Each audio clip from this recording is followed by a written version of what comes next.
In the heart of the small, fog-shrouded town of Blackthorn, nestled between the dense, ever-whispering pines, sat a crumbling Victorian manor.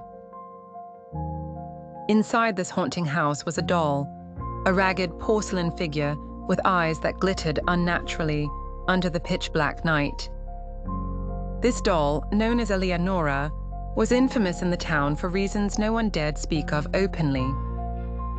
Lydia, an antique enthusiast, arrived in Blackthorn after her curiosity was piqued by tales of the cursed doll.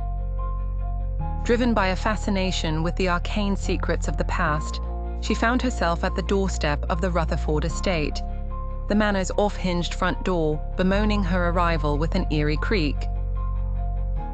"It's only a doll," she reminded herself, her voice barely a whisper against the muted air.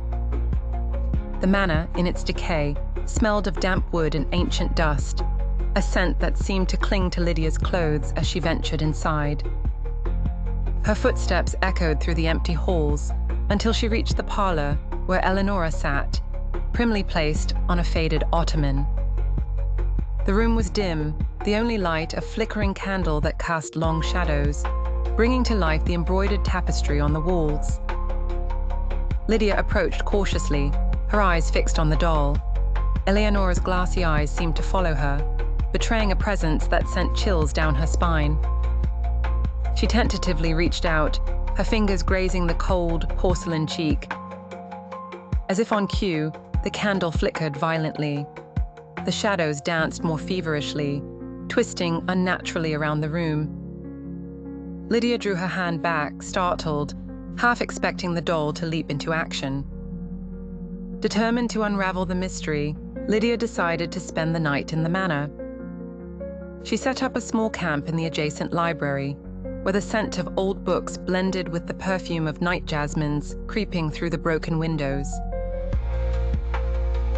When midnight struck, a strange sound echoed down the corridor, a soft, rhythmic tapping. Lydia, clutching her flashlight, followed the noise. Her heart pounded in her chest, each beat a drum that matched her growing sense of dread. The tapping led her back to the parlor. Her flashlight beam caught the ottoman empty. Eleanora was gone. Panic set in as she scanned the room, only to find the doll had moved to a chair by the window, its head turned slightly as if gazing outside. Startled, Lydia darted forward, hoping for some rational explanation. Yet, when she approached, the chair was vacant. A chill crept over her skin. The doll was now seated at the grand piano, its lace dress untouched by dust. Whispers seemed to seep from the walls, faintly at first, then growing in intensity. "Leave! Leave!" they urged. Trembling, Lydia tried to compose herself.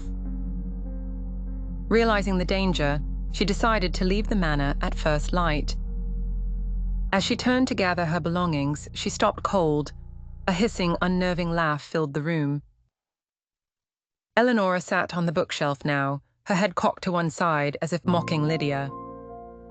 In an act of desperation, Lydia grabbed the doll, intending to rid herself of its curse once and for all. But as she held it, she felt a powerful surge. Visions of past owners flashed before her eyes, each one lured by the same curiosity, ultimately driven mad.